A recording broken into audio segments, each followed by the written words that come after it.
Hi, everybody. This is Silvio Canto in Dallas, Texas, on Thursday, May the 9th, and welcome to our commentary. Just a quick note: if you're a sports fan, the Mavericks and the Stars will play Game Two tonight of their series. But here's the amazing thing: they're both going to play at the same time, exactly at the same time, and they're doing this for television, of course, for national television. So the local fans, they're going to be like flipping channels. You run over to the Mavericks, I guess, during the first intermission, and then you run over to the Stars during halftime, and I guess you're going to be doing that all night long. Hopefully the results tonight are better than the first game when both the Stars and the Mavericks lost. The Stars were up by three; they were leading 3-0, and they lost in overtime 4-3. So hopefully there's a better ending tonight for the Stars. And the Mavericks were never really in the game. They lost pretty decisively. So good luck to both. Good luck to the Stars and good luck to the Mavericks and good luck to all the fans here locally who are going to be, flipping channels during the whole game tonight just to see who's up and who's scoring or who's not scoring. So good luck to the Mavericks and to the Stars. Let me begin with this story that here in the last 24 hours, President Biden was speaking with someone over at CNN, and he basically said he was not going to support Israel or not provide the military assistance, very sophisticated military weapons, if Israel goes into this place that they're planning to go into. And that, of course, has created quite a bit of controversy for President Biden, especially within his own party, already deeply divided over Israel. I mean, the Republican response was pretty predictable, obviously in opposition to it. But the Democrats are unfortunately very divided when it comes to Israel. And now the White House is trying to explain what he meant, and I'm sure what they're going to do is they're going to come back and sort of clean up again what the president said. But it's not a good idea. It's not a good idea to do this to an ally. And Israel is the best ally that we have in the region. I understand that we have to work with all the other countries. And I think actually I got to just go to the sideline here for a second, because I think Trump was doing that quite well with the Abrams Accords that happened during his presidency, very successful agreements that were signed between Israel and some of the other countries. But ever since Biden came in, Iran has been emboldened. Iran is the big part of the problem in that region because they're the ones who are financing all of these groups attacking the Israeli territory. But anyway, I think that President Biden has to take this back. I don't understand how he can continue to say that we're not going to support Israel. Politically, I think this is going to be a disaster for him. Now, the argument that some people are saying is that President Biden is looking out for the state of Michigan because there are apparently 100,000 voters in Michigan who would not support him if he supports Israel. That may be true. I have not seen all the numbers in Michigan, but at times like this, you got to put the country over a certain segment of voters who may not support you. So my guess is that President Biden is going to walk this back somehow. The White House is going to come up and they're going to clean it up a little bit for him, because I just don't see how we walk away from Israel at a time like this. Also, the Congress had approved this money. So this is Congress, approving the money. And if you remember a few weeks ago, President Biden was beating up the Congress because they were not approving the package for Israel. So I think it's a very bad move on the part of the president, but it also shows you that maybe he's not thinking some of these things through. Maybe he's not capable of quite realizing that whenever he says something, people are actually going to listen.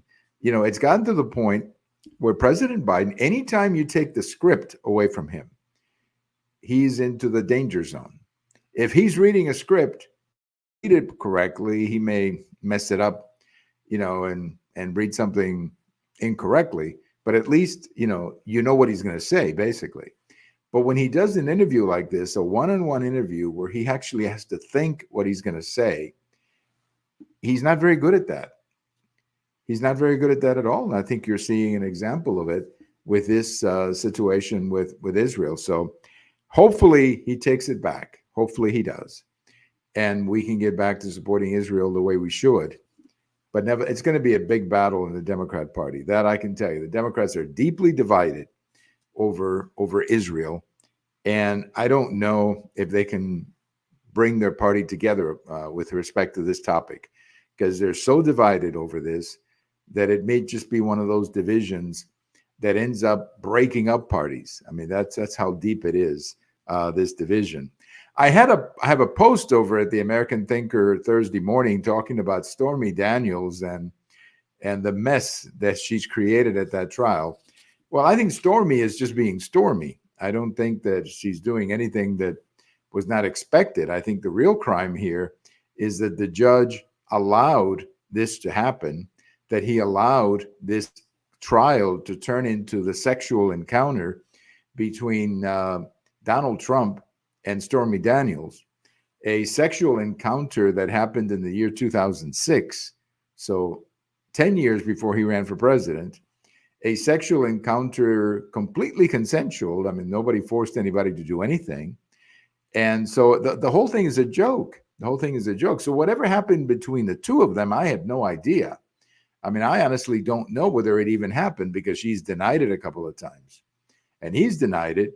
So, I don't know what happened. It doesn't really matter to me. It happened 10 years before he was president or ran for president. But what I do know is that this sexual encounter between Trump and this woman, Stormy, whatever her last name, Daniels, Stormy Daniels, it has no relevance whatsoever to this trial. This has nothing to do with the trial. Trump is not on trial because he was having a sexual relationship with this woman. He's on trial because the district attorney in New York is trying to make this deeply confusing and convoluted case that somehow the money that was paid was campaign financing. I mean, he's not being very successful in that either. But the Stormy Daniels testimony, particularly the length that it has gone, is completely irrelevant. And I think it just made this case even more pathetic than it already is. I have got to believe, and I said this yesterday, and I'm going to repeat it. I have got to believe that there's an adult in the Democrat Party, and one adult in the Democrat Party, who's picking up the phone and calling this judge and calling Braggs and saying, guys, stop it. Just figure out some way of stopping this trial, judge. Figure out some way of putting this on hold, because you're killing us. You're killing us politically. This trial is not helping the Democrats. This is not the trial that is helping Democrats, because frankly, I think most people can see through it, that this is just a case to humiliate Trump, a case based on some very, very suspicious legal theories that I believe will be thrown out in appeal. So again, I hope there's a Democrat out there picking up the phone saying, stop this, because you're not helping us. And they're not. They're not helping the Democrats. These cases are not helping the Democrats, especially now that the January 6th case, that's going to go back to the courts. That'll never happen before November. The Georgia case is not going to happen before November. And the documents case may not even happen at all. So the Democrats had sort of invested all their hopes and dreams in having one of those big cases, during the election. And these cases in New York were supposed to be like the appetizer, just sort of stuff flying around that they could have a little fun with. But it's not turning out that way. I don't think they thought that the only trial, or the only case that was going to go to trial, was this one. I think they were betting on one of the big ones going to trial, but that's not going to happen. So anyway, what a mess. What a mess they've put themselves in just because they hate Trump. I mean, their hatred of Trump has taken them to such levels of irrational behavior that you got to wonder. These people need a psychiatrist. That's what they need. They need to call a psychiatrist and say, doctor, please get Trump out of my head, because he's been living rent-free there for way, way too long. I have a post coming out Friday morning about NPR. The controversy with NPR, the fellow who wrote that article about NPR pointing out how biased and how one-sided everything is. Well, the Congress is calling on the head of of NPR, a lady by the name of Catherine Mayer. They're calling on her to come before Congress and, explain a few things. And of course, she has to because, it's called National Public Radio for a reason. And they get a lot of money from the Congress. And so far, she's avoiding going to Congress. She's making up all kinds of excuses. But the reality is she's going to have to go before the Congress. And I hope, frankly, particularly if the Republicans pick up a majority in the House, and it looks like they may, and the majority in the Senate, that looks pretty good at the moment, and of course win the presidency, that looks pretty good at the moment too. If they can do that, maybe they can start a defunding campaign and simply take funds away and let NPR survive on sponsorships like everybody else does. I mean, well, why? NPR is a creation of the past. I mean, I remember when it was put together, late 60s, early 70s. And at the time, maybe it was justified because some regions of the country, I guess, were a bit isolated, and having, radio in many parts of the country, may have been a good idea when it came out. As I mentioned in the post that I wrote a few days ago about NPR, I used to listen to it for a long time. I thought it was pretty decent. But something went wrong with NPR over the last 5 or 6 years, particularly the Trump years, and it's just one big woke network. That's all that it is. One big woke network focused on race, gender, and just being more woke than anybody else. And it's unlistenable to right now. I cannot listen to it, and yet I used to listen to it quite a bit. But now I just find it it's just crazy listening to NPR. I mean, it's like you're listening to, I don't know, some wacko woke theory one after another that just doesn't do anything for me. It doesn't do a lot for the listeners too, because they're not growing in audience at the same time.